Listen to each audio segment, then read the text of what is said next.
नमस्कार दोस्तों, जय हिंद, वंदे मातरम। आप सभी का बहुत बहुत स्वागत है आपके अपने YouTube चैनल एग्जाम ट्रिकी 2.0 में, जहां पर दोस्तों आज हम बात करेंगे शिक्षा का अधिकार अधिनियम 2009 पर। यानी कि अगर हम इसके पूरे नाम की बात करें तो कहेंगे हम इसको कि निःशुल्क एवं अनिवार्य बाल शिक्षा का अधिकार अधिनियम 2009। अगर हम इंग्लिश में बात कर लें तो कहते हैं राइट टू एजुकेशन, या हम ऐसे भी कहते हैं rights of children to free and compulsory education act 2009, जो कि आप सभी के लिए, चाहे आप यूपीटीईटी का एग्जाम देने जा रहे हो, चाहे आप सीटेट का एग्जाम देने जा रहे हो, चाहे आप सुपर टेट का एग्जाम देने जा रहे हैं, कोई भी एग्जाम अगर आप शिक्षक पात्रता परीक्षा से संबंधित देने जा रहे हैं, आपका एमपी टेट हुआ, बिहार का टेट हुआ, कुछ भी आप देने जा रहे हैं दोस्तों, वहां पर आपको ये अधिनियम देखने को अवश्य मिलता है।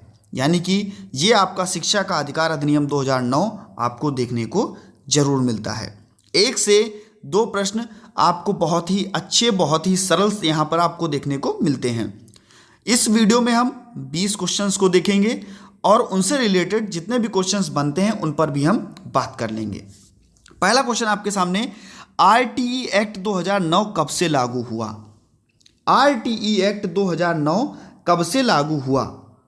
तो भैया ये लागू हुआ आपका 1 अप्रैल 2010 से। कब से? 1 अप्रैल 2010 से इसको लागू किया गया। ठीक है, याद रखिएगा। नेक्स्ट अगर हम बात करते हैं, शिक्षा मूल अधिकार 6 से 14 वर्ष कब बना? यानी कि जो 6 से 14 वर्ष का मूल अधिकार बनाया गया शिक्षा को, वो कब बना? तो ये भी आपको याद रखना है। ये बात है भैया 86वें संविधान संशोधन की, और 86वां संविधान संशोधन आपका हुआ था, कब हुआ था? 12 दिसंबर 2002 में। 12 दिसंबर 2002 में 86वां संविधान संशोधन हुआ था। और भैया आर्टिकल जोड़ा गया था 21A, आर्टिकल 21A जोड़ा गया था, और 21A में भैया इसको क्या कहा गया कि इसको मूल अधिकार का दर्जा दिया गया, इसको मूल अधिकार का दर्जा दिया गया शिक्षा को। तो ये आपको याद रखना है, 2002 में 86वां संविधान संशोधन और 21A जोड़ा गया। ये बहुत ही इंपॉर्टेंट है, बहुत बार पेपर में पूछा गया है। नेक्स्ट हम बात करते हैं, आरटीई एक्ट 2009 लोकसभा में कब पारित हुआ? देखिए भैया, जब भी कोई प्रावधान बनता है, एक्ट बनता है, तो वो लोकसभा में भी पारित होता है और राज्यसभा में भी पारित होता है। ठीक है, तो लोकसभा में ये पारित हुआ था आपका 4 अगस्त 2009 को। कहाँ पर? लोकसभा में। और 20 जुलाई 2009 को आपका राज्यसभा में। तो ये भी आपको याद रखना है, राज्यसभा में 20 जुलाई 2009 और लोकसभा में आपका 4 अगस्त 2009। दोनों चीज़ें बहुत इंपॉर्टेंट आपके लिए। ठीक है, नेक्स्ट हम बात करते हैं, आरटीई एक्ट लागू करने वाला भारत किस नंबर का देश था? यानी कि आरटीई एक्ट लागू किया गया, लेकिन भारत किस नंबर का देश बना? तो ये भैया बना आपका 135वें नंबर का देश, 135 नंबर का देश बना आपका भारत, जिसने आरटीई एक्ट लागू किया। नेक्स्ट अगर हम बात कर लें, आरटीई एक्ट 2009 में अध्याय कितने हैं? ठीक है, तो भैया आरटीई एक्ट 2009 में आपके 7 अध्याय हैं।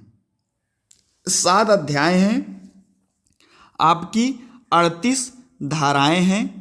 ठीक है, और एक आपकी अनुसूची है। कितनी?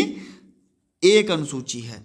38 धाराएं, एक अनुसूची और 7 अध्याय। बहुत ही इंपॉर्टेंट है आप सभी के लिए।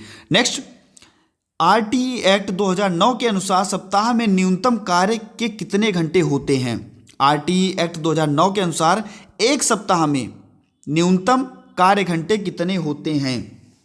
तो भैया एक सप्ताह में न्यूनतम कार्य घंटे आपके 45 घंटे न्यूनतम कार्य करना है एक सप्ताह में शिक्षक को।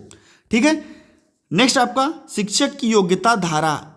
शिक्षक की योग्यता आरटीई एक्ट में 2009 में किस धारा में बताई गई है? शिक्षक की योग्यता, तो भैया ये बताई गई है आपकी धारा 23 में। धारा 23 में शिक्षक की योग्यता को बताया गया है। देखिए, इतना भी आपको याद रखना है कि जो आर्टिकल 21A है, ठीक है, वो भाग आपके 3 में है। ठीक है, ये भी आपको याद रखना है। ठीक है, और मूल अधिकार की बात करता है। 86वां संविधान संशोधन 2002 में इसको जोड़ा गया था। इतना भी आपको याद रखना है, बहुत ही इंपॉर्टेंट है। ठीक है, नेक्स्ट अगर हम बात करते हैं विद्यालय प्रबंधन समिति यानी कि SMC किस धारा से संबंधित है? SMC किस धारा से संबंधित है? विद्यालय प्रबंधन समिति। तो ये भैया आपकी धारा 21 से संबंधित है। धारा 21 से संबंधित है। और इतना भी आपको याद रखना है कि जितने ये क्वेश्चंस मैं आपको बता रहा हूं सभी को नोट डाउन कर लीजिएगा और अच्छे से इनको तैयार कर लीजिएगा। 1 से 2 नंबर आपको पेपर में अवश्य देखने को मिलेंगे। दोस्तों, अगर आप हमारे चैनल पर पहली बार विजिट कर रहे हैं, चैनल को सब्सक्राइब जरूर कर लीजिएगा और बेल आइकन में ऑल का ऑप्शन प्रेस कर लीजिएगा, जिससे कि हमारी जितनी भी वीडियोस हैं उनकी नोटिफिकेशन आप तक पहुंचती रहेगी। वीडियो अच्छी लगे तो वीडियो को लाइक करना ना भूलिएगा और मित्रों तक भैया एक बार वीडियो को शेयर जरूर कर दीजिएगा। ठीक है, क्वेश्चन नंबर 9, माता पिता का कर्तव्य 6 से 14 वर्ष के सभी बालकों को स्कूल भेजना RTE एक्ट 2009 की कौन सी धारा कहती है?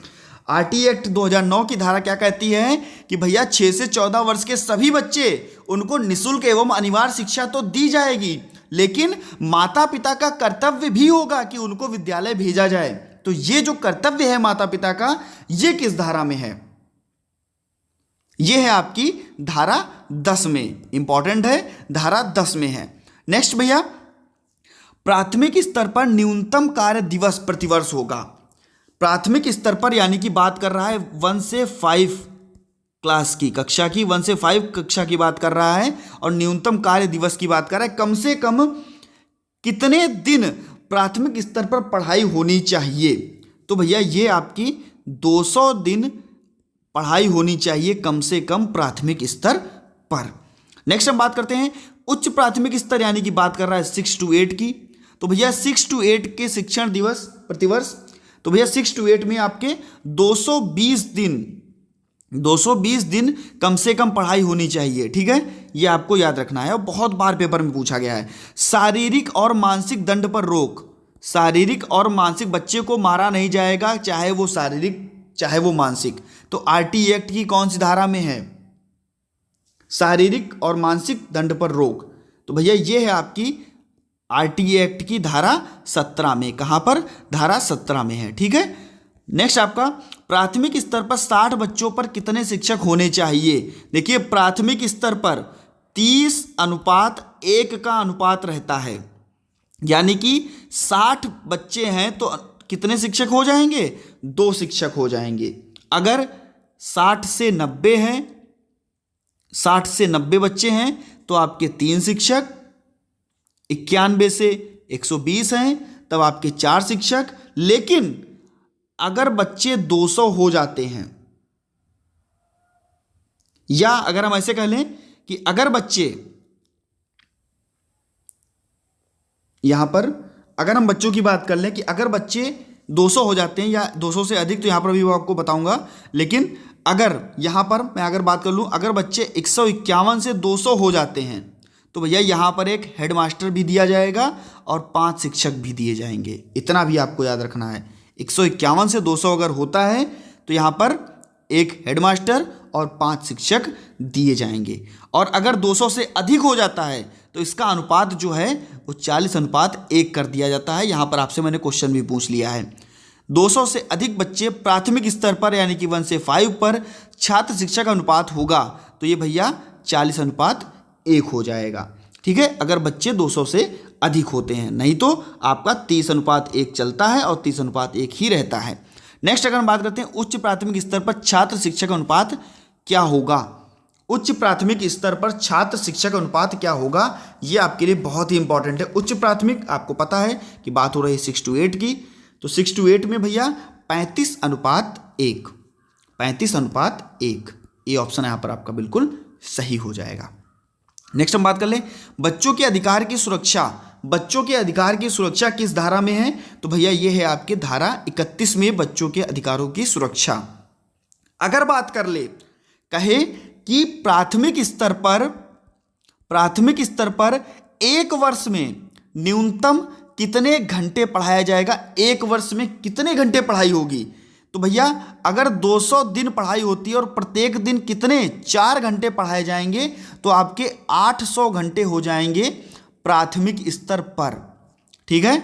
और अगर उच्च प्राथमिक की बात कर ले तो एक वर्ष में तो आप कहोगे सर 220 घंटे पढ़ाए जाते हैं, सॉरी 220 दिन पढ़ाए जाते हैं आपके एक साल में, और 220 दिन अगर एक साल में पढ़ाए जाएंगे, एक साल में कितने 220 दिन पढ़ाए जाएंगे, और कितने एक दिन में कितना घंटा 4.5 घंटा, तो ये आपका 1000 घंटे आपका हो जाएगा उच्च प्राथमिक स्तर पर, और प्राथमिक स्तर पर 800 घंटे एक साल में पढ़ाई करवाई जाएगी। ये भी याद रखिएगा, बहुत ही इंपॉर्टेंट है दोस्तों।